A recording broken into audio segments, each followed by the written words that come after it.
अब एक प्रश्न है, उद्गल द्रव्य किसे कहते हैं?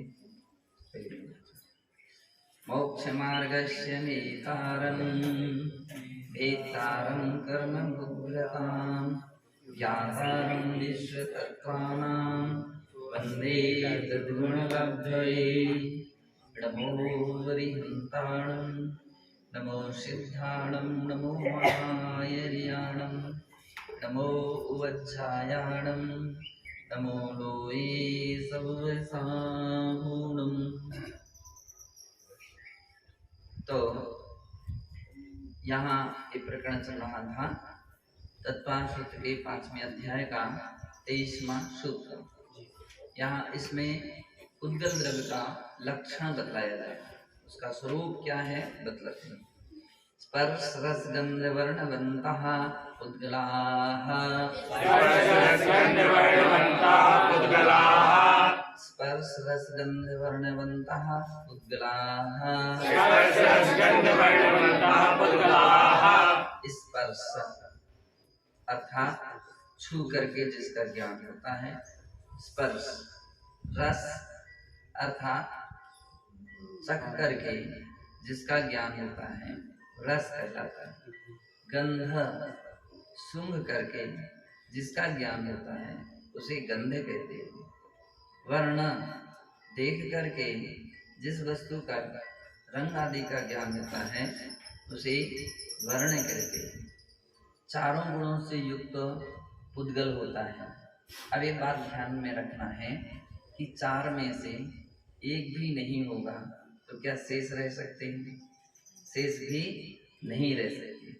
चारों का एक ऐसा संगठन है कि वो एक साथ ही रहते। जहाँ स्पर्श होगा वहाँ नियम से रस होगा, वहाँ नियम से गंध होगी, नियम से वहाँ वर्ण होगी।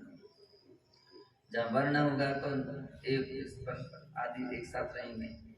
तो उद्गल द्रव्य के चार गुण माने जाते हैं, है ना। तो एक भी गुण के बिना शेष गुण नहीं रह सकते। तो इस बात के लिए अपन को ध्यान रखना है। परीक्षाओं में कई बार ऐसे प्रसंग आ जाते, ऐसे प्रश्न आ जाते हैं, क्या स्पर्श के बिना शेष गुण उद्गल द्रव्य हो सकते हैं? अथवा उद्गल ऐसा प्रश्न पूछा जा सकता है कि गंध के बिना होने वाले 3 गुण वाला उद्गल कौन है? गंध गुण के बिना 3 गुण वाला उद्गल द्रव्य का नाम बताओ। देखते अचक जाते हैं। तो अपन को ध्यान किस बात के लिए याद रखना है कि ऐसा कोई भी नहीं है कि गंध के बिना 3 गुण रह जाए या गंध और स्पर्श के बिना 2 रह जाए। ऐसा नहीं लग सकता। रहेंगे तो कितने होंगे? 4। अथवा ऐसा पूछा जा सकता है, एक परमाणु एक गुण का कौन से गुण का होता है? एक परमाणु में एक कौन सा गुण पाया जाता है? तो एक परमाणु में कौन सा गुण पाया जाता है? एक कौन सा गुण पाया जाता है? तो ऐसा परमाणु नहीं है, परमाणु उद्गल है, इसलिए उसके अंदर में स्पर्श रस गंध वर्ण चारों भी पाए जाते हैं।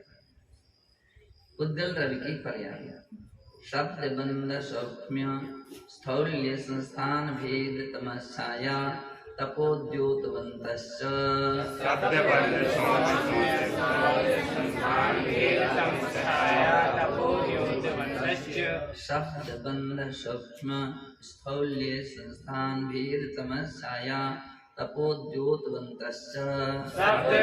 सौम्य स्थौल्य संस्थान भेद तमस्छाया तपोद्योतवन्तश्च।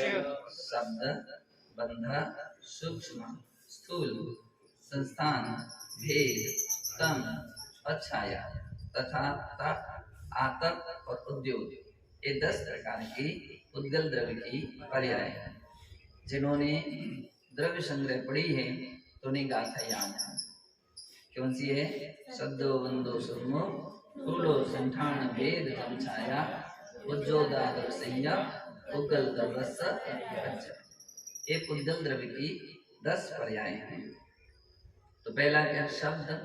अपन जो भी बोल रहे हैं तो जो शब्द निकल रहे हैं सब उद्गल है। क्यों? क्योंकि पकड़ में आ जाते हैं। कैसे पकड़ में आ जाते हैं? कौन पकड़ सकता है उद्गल शब्दों को? तो टेप रिकॉर्ड पकड़ लेता है, कैमरा पकड़ लेता है, कौन सा वीडियो कैमरा, वो शब्दों को कैच कर लेता, पकड़ लेता, उसकी पकड़ में आ जाता है, टेप हो जाता है। मोबाइल यहाँ से वहाँ, वहाँ से यहाँ तक। तो इस प्रकार के ये शब्द उद्गल द्रव्य की पर्याय है। बंध, जो बंध रहता है, तो कहते हैं कि विभिन्न प्रकार के स्निग्ध रूक्षादि जो परमाणु होते हैं, तो वे आपस में बंध को प्राप्त हो जाते हैं, चिपक जाते हैं, बंध।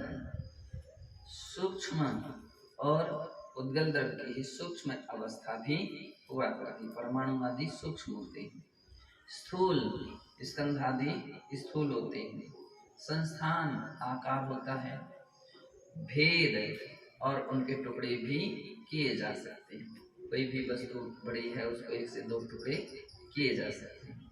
तम अंधेरा, अंधकार, ते तम अंधकार भी उद्गल द्रव्य की पर्याय है। और छाया, प्रतिछाया, परछाई पड़ती है, तो ये परछाई ये भी उद्गल द्रव्य की पर्याय है। आतप, आतप का अर्थ होता है कि जो सूर्य आदि का प्रकाश के समय जो गर्मी लगती है ना, संताप उत्पन्न होता है, वो आतप नाम कर्म आतप है। और उद्योत, चंद्रमा आदि से शीतल जो प्रकाश होता है उसका नाम क्या है, उद्योत है। इस प्रकार से ये उद्गल द्रव्यों की 10 पर्याय हैं। अब स्कंध तो बतला रहे हैं, भेद संज्ञा। उद्गल द्रव्य के मुख्य रूप से 2 भेद होते हैं, अणु और दूसरा स्कंध। स्कंध किसे कहते हैं, तो कहते हैं भेद संघातेभ्यः उत्पद्यन्ते, भेद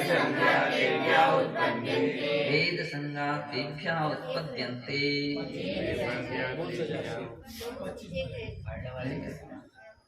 अच्छा, अण्वः स्कन्धाश्च,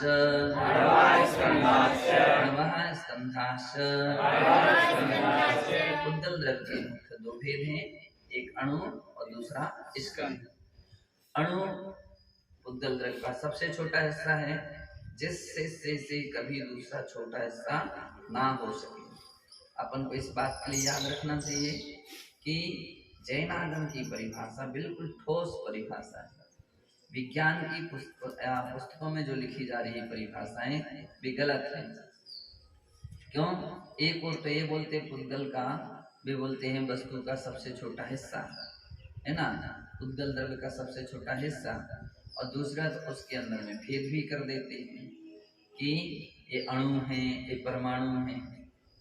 तो जब एक सबसे छोटा हिस्सा हो गया तो फिर अणु और परमाणु ये 2 विभाग कैसे बन सकते? आगम कह रहा है अणु को ही परमाणु कहते, परमाणु को ही अणु कहते, दोनों में कोई अंतर नहीं, विज्ञान में अंतर है। फिर क्या करते हैं, उसमें भी इलेक्ट्रॉन, न्यूट्रॉन, प्रोटॉन, इस प्रकार से 3 प्रकार के और विभाग बना देते हैं। एक इलेक्ट्रॉन रूप परमाणु है, एक प्रोटॉन रूप परमाणु है, और एक न्यूट्रॉन रूप परमाणु है। तो ऐसे विभाग बना दिया। तो इसका मतलब जो परिभाषा आपने पहले बनाई थी गलत थी। आप कह रहे थे कि विभाग नहीं हो सकते, और वहाँ विभाग होते चले जा रहे हैं। तो इसका अर्थ है कि सही परिभाषा तो ये है कि जिसके कोई दूसरा हिस्सा ना हो सके, उसका नाम है परमाणु। स्कंधों से कहते हैं 2 या 2 से अधिक परमाणु के समूह को स्कंध कहते हैं। उसको क्या कहते हैं? स्कंध। और स्कंध की उत्पत्ति के प्रकार जो हैं 2 प्रकार हैं, वे इस प्रकार से हैं। भेद संज्ञा तेभ्यः उत्पद्यन्ते, भेद संज्ञा तेभ्यः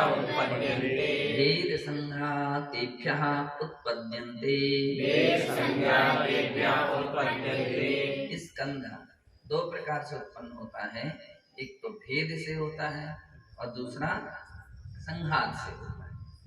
भेद का अर्थ होता है तोड़ना, है ना, ये भेद कहलाता है। और संघात किसे कहते हैं? जो जुड़ जाना, इसका नाम क्या है? संघात है। तो अपन देखते हैं कि कभी एक ईंट रखी है उसके 2 टुकड़े कर दिए, या एक पत्थर रखा है उसके 2 टुकड़े कर दिए, ये भेद हो गया। और आवश्यकता पड़ी उसको जॉइंट भी कर दिया, कोई मसाले से, कोई वस्तु से, कोई है ना ऐसे केमिकल से उसको जॉइंट भी कर सकते हैं। पत्थर को पत्थर से भी जोड़ा जा सकता है। तो भेद हुआ तो भी स्कंध है, और संघात हुआ तो भी स्कंध है, क्योंकि परमाणु का बतलाते भेद नहीं हो सकता है, और परमाणु है तो स्कंध संघात भी नहीं हो सकता है। खुलासा करते हैं, भेदादणु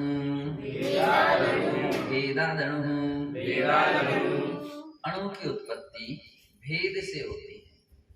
अणु की उत्पत्ति भेद से, टुकड़े करते जाओ और तब तक करते जाओ कि जब तक एक अणु से दूसरा विभाग ना बन सके, एक विभाग से दूसरा विभाग ना बन सके, तब तक भेद करते जाने से अणु की उत्पत्ति हो जाती है। बोले जहां दूसरा विभाग नहीं होगा बस उसका नाम है अणु।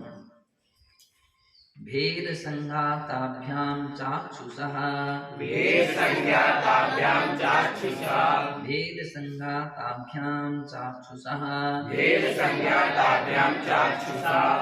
चाक्षुषा बतला रहे हैं, भेद और संघात से जो उत्पन्न होता है वह चाक्षुष स्कंद कहा जाता है। यानी स्कंद भी 2 किस्म के हैं। एक वो है कि जो स्कंद तो है लेकिन अचाक्षुष है, आंखों से दिखते नहीं, और एक वो है जो चाक्षुष हैं, तो आंखों से दिखते हैं। बतलाते हैं कि सारे लोक में क्या भरा हुआ है, बहुत सारे ऐसे स्कंद हैं जो स्कंद हैं लेकिन देखे नहीं जा सकते, अपन बाहर आराम से नहीं देख पा रहे, लेकिन देखने की कोशिश करेंगे तो कब समझ में आता है। मान लीजिए कोई खपड़ा वाला मकान है, उसमें छेद है तो उसमें से प्रकाश आ रहा है, अथवा टीन है, टीन में से कमरे के अंदर है, बिल्कुल अंधेरा है, और उसमें से सूर्य की किरणें पहुंच रही है तो एकदम रोशनी सी दिखती। अब उस रोशनी में देखोगे तो बहुत सारे कण अपन को चलते फिरते ऐसे नजर आएंगे, पूरे बहुत सारे कण। इसका मतलब है कि बहुत सारा स्कंद ऐसा है जो यहाँ पर फैला हुआ है। हालांकि ये भी चाक्षुष है, क्योंकि आप देख पा रहे हैं, डायरेक्ट नहीं देख पा रहे हो तो इनडायरेक्ट देख पा रहे हो, तरीके से देख रहे हो।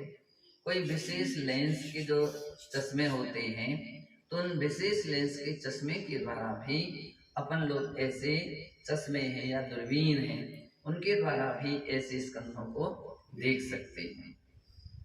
लेकिन जितने सामग्री दिख रही हो तो चाक्षुष है, बहुत सारा ऐसा पुद्गल परमाणु पुद्गल भी है जो आंखों से नहीं देखा जा सकता है, तो इसलिए वो अचाक्षुष है। कह रहे हैं चाक्षुष जो होते हैं उनके टुकड़े कर सकते हैं और जोड़ सकते हैं, अचाक्षुष के टुकड़े नहीं कर सकते, इसलिए उसको महास्कंद कहा जाता है। लोकव्यापी महास्कंद होता है, उसको न जोड़ा जा सकता है न जोड़ा जा सकता है। तो उस बात को क्लियर करने के लिए यहाँ पर कहा कि जिसमें भेद और संघात होते हैं वो आंखों से दिखता है, या जो आंखों से दिखता है उसके भेद और संघात किए जा सकते हैं, ऐसा जानना चाहिए। कितने हो गए? 6 हो गए। ओम नमः सिद्धि।